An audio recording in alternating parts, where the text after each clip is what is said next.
Lou Thesz faithfully defended his World Heavyweight Championship. Rogers strut. Kowalski's got him right where he wants him. Dory Funk Jr. wanting that World Heavyweight Championship. 10 pounds of pure gold. Simon Felder's Dusty Rhodes has just become the World Heavyweight Wrestling Champion. Presenting the greatest organization in wrestling history. We always deliver on our promises at the National Wrestling Alliance. Yeah, but pretty hard, and look at what are you going to work now? Oh! Hey everybody, it's Durger time. Thank you for joining me once again for another episode of NWA, the Dynasty. We had a pretty good show. I mean, yeah, could have been better, I suppose. That's 54. I mean, honestly, kind of middle of the pack, but on the higher end for us. Though we have been shooting for that 60 for a while and haven't quite reached it yet in a couple weeks. So certainly something we're going to be trying to fight for. But we had a big major signing. We had formerly known as Sami Zayn, Remi Zayn here show up.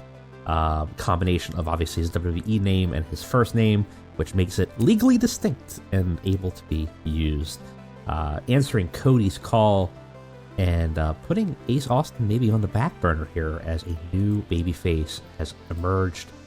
Yeah, excited about that. I think in terms of just star power is going to do really well for us, but also a wrestler who has it all, in my opinion, and has never quite been fully utilized the way they should have been. Will that be the same here? I don't know, because it is Cody's show, and I'm not 100% sure Cody's going to be willing to give it all up. But he actually has a little bit more star power than Cody. You look here, 64. Remi here has also 64, so about even in terms of popularity. A little bit more popular in Ontario, which makes sense. So certainly a equal there. If we took a quick look at our major star disposition, we'll see that there's pretty much a big gap between, at this point, Remi and Cody and everybody else. So Austin, who's considered a major star for us, is at a 40, which is, good. Allison Kay also at a 40 here. Arn Anderson at a 54, but is not a star, is a road agent and manager. Black Taurus, who's considered a major star, is kind of all over the place for us. Not quite not quite there in terms of global or at least US reach, but has some pockets of popularity. We have Bobby Roode, who we still have not debuted. He's happy to get the paycheck, but has not worked here yet. He's a little irritated being left off a show. We signed him a while ago when WWE dropped him, but we just haven't had the opportunity to put him into a storyline. I was kind of waiting for the television tournament to stop and maybe put him in there as a top upper mid-carder heel, but we have not utilized him yet. Cody at a 64, Dustin at a 48, Eddie at a 52, Jacob Fatu at about 45, Jamie Hayter at a 35, Kota Kai at a 40, Lance Archer at a 47, Mickey James at a 44, just averaging it out here. Nick Aldis at about a 38, Ramona Wright at 42 all around. Obviously, Sammy as one of our top stars at 64. Ricky at a growing and respectable 44. And Thunder Rosa at a 48. So those are our top stars of the company at the moment. And that can change, and those can go up. But certainly putting Remi and Cody together in a feud probably is going to make the most sense, I think. It's going to be a challenge. I mean, put it this way: if you're going to put if your mentality is put the title on the top guy, well, Cody and Remi basically at this point are the top guys. So either could respectfully get the title. Neither should have an issue competing. and ultimately they're going to have a pretty good match. Actually, in terms of in-ring skill, Remi far exceeds Cody. In terms of charisma, about even, maybe a little bit of edge on Cody. So that's kind of interesting. We don't have a figurehead for the company yet, though I would imagine in terms of potential candidates, Cody and them probably are pretty close. Remi lacking a lot in star quality. It's going to be hurting for him, where he just doesn't quite have that. Something that can be can be resolved, but certainly, I guess, an issue there. I don't think we're going to be making a figurehead anytime soon at the moment here.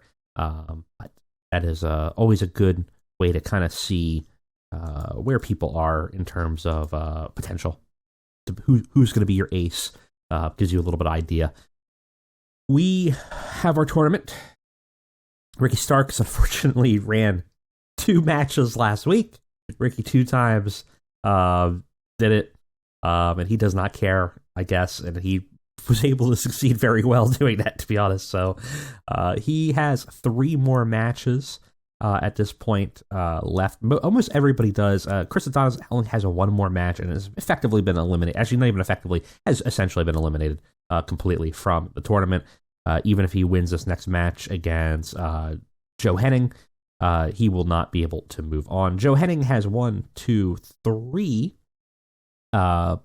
matches left. 1 against Chris Adonis, 1 against Nick Aldis, and 1 against is that Lance Archer. If he were to succeed in all of those, he would be at 5 points, which would make him tied currently with everybody. But the tough, it would be real rough because he would basically need to tie. Everybody else would need to lose, and then we would have to have like a runoff between all the people with the 5s, which seems unlikely because Black Taurus has some matches left in his pocket here, and he's already at 5. Ricky Starks has 3 matches left, and he's already at 5. Nick Aldis has 3 matches left and is already at 4. So it looks like, and then Fatu, already at 5, has 2 matches left. Colby Carino has 1 match left and is pretty much probably going to be eliminated. Joe Henning's probably eliminated at this point. Dave Boy Jr. effectively eliminated. So what we're looking at this point is Lance Archer probably, unfortunately, unlikely to, again, would have to have a runoff. So assuming that there's not a runoff, it's looking like it's going to be coming down to Ricky Starks, Nick Aldis, Jacob Fatu, and Black Taurus. Really seems like those are the top candidates. Now things could change and someone could get bumped out of here.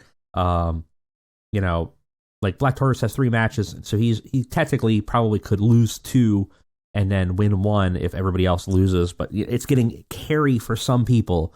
So it's going to be interesting to see how that shakes out. But we are kind of getting to the culmination of crowning our television champion. Match has been really fun to book, but has gone on for a while. So I'm excited to get some of these guys out of the tournament to start to do some storylines with them. So that's exciting. That's my hope. I don't know when it will be over. It should be shortly, probably in a couple episodes, and then we'll have the tournament done and a new television champion. We still have our alliance as well. We do have MLW, we have Dragon Gate, and we have Championship Wrestling and Stardom here. We have not pulled anybody in yet. We still have our alliance titles, which have not changed hands, and they've not really. I don't think they've ever defended them abroad yet. And they have not. That's kind of shocking. I would have thought that they would have pulled them at some point for a show. So far, they have not at all. So kind of interesting to see that has not happened. But anyways, let's go ahead and let's get to our next show.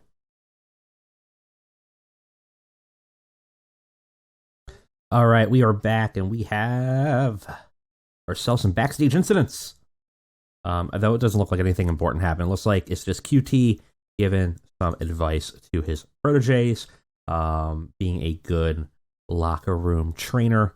And yeah, pretty good. We're going to medal again. We're going to continue to try to build this Ricky Starks problem. Try to do something. Hey, we did it. We now have just simmering tension. We've reduced some of it for them. That is finally pretty good. We are going to have 216 fans. We are going to go ahead and pick GPT Studios here and once again run in the studio. And let's go ahead and let's put on the show. So, I'll catch you guys on the flip.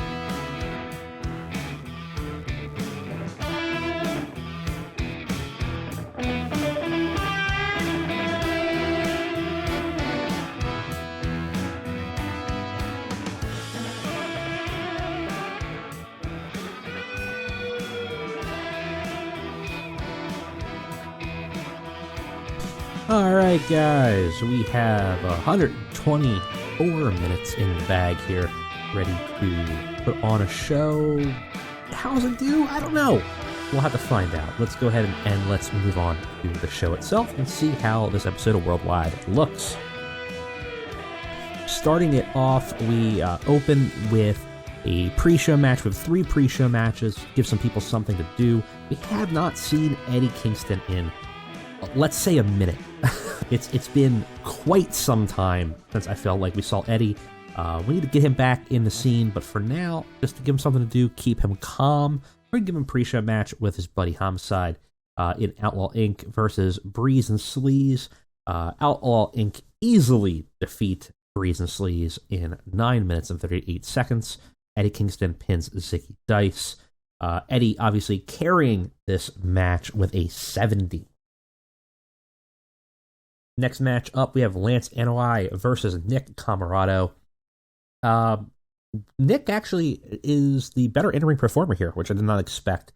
But that might have a lot to do with Lance's just general popularity at the moment. So giving him some matches is good. This had non-existent crowd heat. Crowd just did not care. 9 minutes, Nick Camarado defeats Lance with a powerbomb. And yeah, not much to say about it. We technically advanced the storyline of Tim Storm Jr. because Nick Camarado's here, but not really involved in that story at all. Someone who is though, and unfortunately doesn't do that great, is Ricky Knight Jr. and Tim Storm Jr. Tim Storm Jr. defeats Ricky Knight in 11 minutes and gets him in a submission. We actually lose heat for the storyline. Ricky and Tim do not click, so we're going to keep them away from each other. QT doing some good work ringside to boost it up. Ricky had a 30, Tim Storm had a 34. Yeah, but our Tim Storm's our pet project. We're going to build up the junior and build him into something eventually, damn it.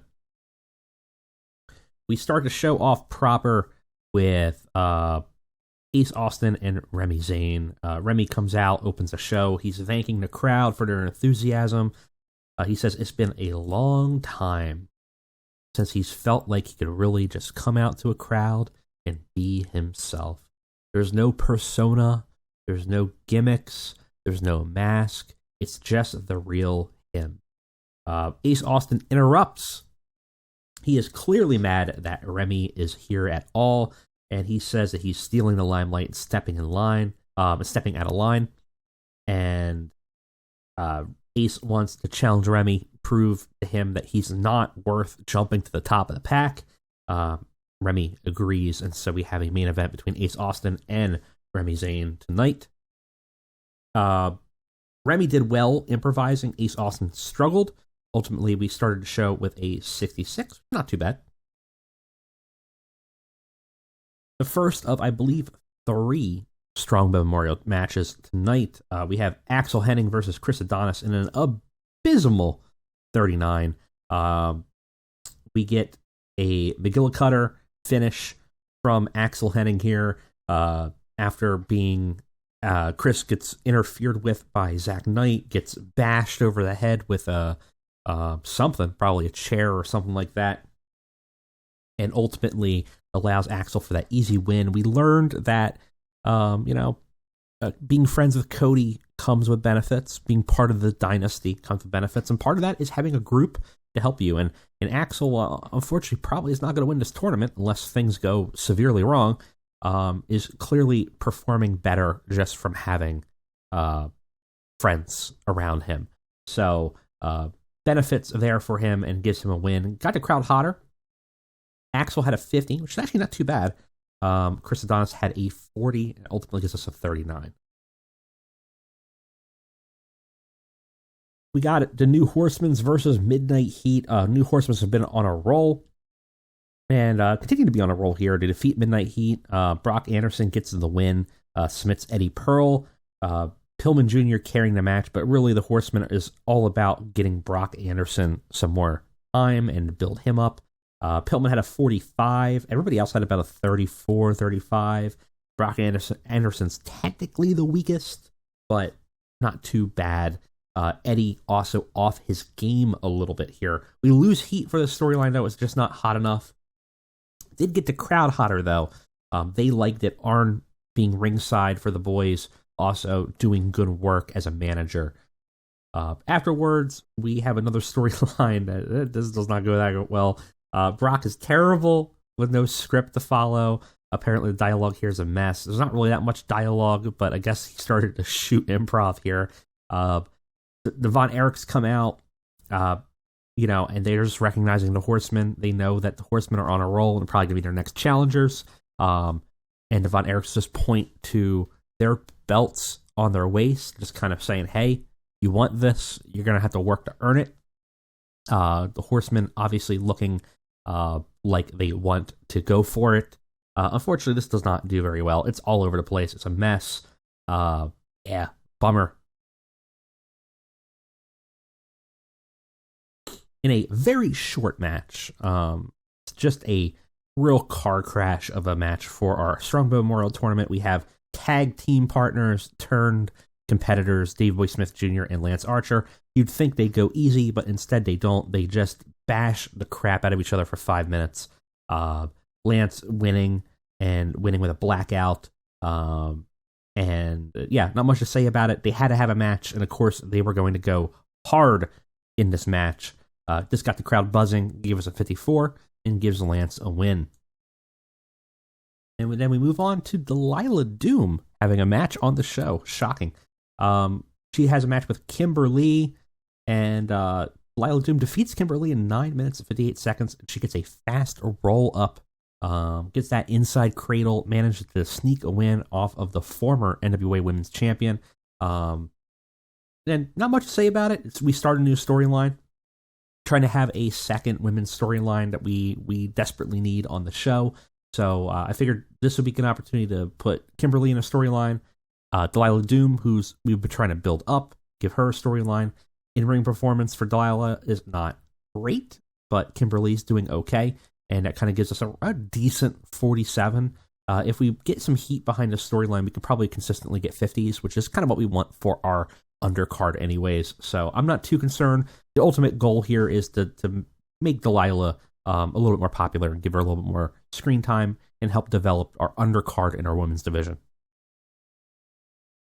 Afterwards, we have apparently, again, Kimberly not struggling to work without a script here. Probably should have scripted her. Delilah gets the win with the roll-up, celebrates her win, and then we just have Kimberly acting. So I didn't realize we needed a script for the acting part. But Kimberly is just looking furious and shocked. Clearly not going to be a person that's going to let this go. And, we're going to see something develop between the two of them. Unfortunately, though, we already lose heat for the storyline, which does not bode well. But we'll see what we can do. This may be a very short storyline. We'll see. Cody's back to save the day. He's got a backstage promo, and he's just addressing the situation about people showing up. He clearly was a little shocked that Remi has showed up, and he is looking to kind of call it out and stake his land, and he does. He says, for weeks now, everybody has been on my back trying to take this title, trying to make a legacy for themselves. I get it. But I just want it to be known that no matter who shows up here, no matter the talent or the tenacity, nobody is dethroning Cody Rhodes. Calling it out, saying absolutely not. You're not going to dethrone him. He's champion for life. Done. This is 67. He always is going to be good on the mic, so a good promo here for us. We have Jamie Hayter and Kylie Ray versus Allison Kay and Marty Bell. Obviously, this is a tag feud to build up this Allison Kay Jamie Hayter storyline. Decent match. And ultimately, Jamie Hayter and Kylie Ray defeat Allison Kay. Jamie Hayter pins Marty Bell, gives her a Falcon Arrow. Marty Bell being the weak link here. Kylie Ray's look pretty good at 52. Jamie Hayter at 55. Allison Kay at 54. So all looking pretty solid. This is ultimately just to kind of continue to build heat and build up that feud between the two of them that will probably blow off at the next pay-per-view. So not much to say about it, but very happy with the results. Nick Aldis cuts a promo backstage, and it's actually pretty good. Get a 50 here. He says, and he's kind of talking very solemn to the camera. He goes, every night I have one dream. It's the only one that plays in my head, and it's the dream of the championship I lost. And I know there's a long road back to that point. I can't rest until I become champion again. Ultimately, I feel hollow without it, he says. It's like an empty shell. And that's why I'm the most dangerous man in this tournament. It may not be the world's championship, but it's a championship nonetheless. It's a sign of greatness. It's a sign of the road back. And I'm the most dangerous man here, not because I have nothing. Not because I have everything to lose, but in fact, because I have nothing left to lose. So all this is saying, like, yo, I'm about to go place. I'm going to go dark places for the end of this tournament. He wants to get a title. He wants the world's heavyweight championship. He sees the television championship as a way back in to that. And he's going to scratch and claw his way to it if he has to. And then that leads into his match with Jacob Fatu. And it had great wrestling. It has a decent reaction from the crowd. Nick Aldis does what he says he's going to do. He defeats Jacob Fatu, who's been on an impressive streak in the tournament. He defeats Fatu, gives him a pinfall. He moves on. Fatu has a 66. Aldis has a 55. This is ultimately a 58. And Aldis gets another point in the tournament. We'll have to look at where that shakes out. I think it gives him 5 or 6 now. We'll have to take a look. Aaron Stevens has a match with Warhorse and quickly defeats him in 10 minutes. Gives him a terminus and then a pinfall. Warhorse has a 48. Aaron has a 52. We continue to expand the storyline. Obviously, Aaron has turned against the Colt and Friends group and has now picked a target with Warhorse. He beats him up. This is a cool down match a little bit. We're trying to cool down the crowd before the main event. And it's a little bit slower. Aaron kind of locks Warhorse up a lot, but ultimately gets the win. Afterwards, he starts to attack and then injure Warhorse. He's got this fury behind him. He hates these comedy wrestlers so much. It brings Colt out, and Colt immediately just attacks Aaron. The two start brawling pretty harshly until Aaron gets the upper hand and ends up leaving Colt on the ground. We advance the storyline here. Just does pretty okay. It's a 48. Not much to say about it. But obviously we're building up to this Colt Cabana, Aaron Stevens feud here. And in our main event, which does okay, it's a 60. Ace Austin versus Remi Zayn. It had great heat. It had good wrestling. It was a steal the show match. Remi defeats Ace Austin in 14 minutes. Gives him a brain buster. I think that was his old indie name for I'm guessing the haluva kick. No, probably not. I'm not sure. We'll have to change his finisher because I feel like his His finishers typically are the Haluva kick, maybe a Blue Thunder Bomb. I'm trying to think of what the Brainbuster was, but it's been a long time. But yeah, ultimately, Remi gets the win here, gets a 64. Austin off his game here, got the crowd buzzing though. We advance the storyline of the Dynasty. Not much to say about it other than it's a solid main event. Afterwards, Remi tries to shake Ace Austin's hand, trying to show himself he's a good sport. Austin just walks away and refuses. Austin's sort of on this downward spiral of self-pity and hatred, and we see that reflected here. Not even willing to give Remi the time of day in the end of the match here. Remi working the crowd well. Ace Austin also improvised during this acting segment here and left us with a 64 and I think ultimately a pretty good worldwide. Let's see what the score is. Yeah, 53. It's actually a little bit weaker than I thought it would be. But some of that might have just had to do with maybe some of the slightly weaker parts. I think this was a pretty decent, consistent show. We are also getting these penalties for our production values that we're not going to be able to really solve, and that ultimately is going to impact our rating. When we were tiny, this might have been a 58 show, but now with all of these production values are going to give us penalties, and it's going to hurt us, which just means we have to do even better. Going to be difficult, but ultimately, all I really care about is, are we increasing popularity? We are. That's all that matters. All right. So ultimately, pretty good show. Went down really well. Feedback was excellent. So not much to say about it other than pretty solid here. Our tournament, obviously, now at this point, Homicide's gone. All this, Adonis is now completely out, 100%. Homicide has 2 more matches, but cannot win.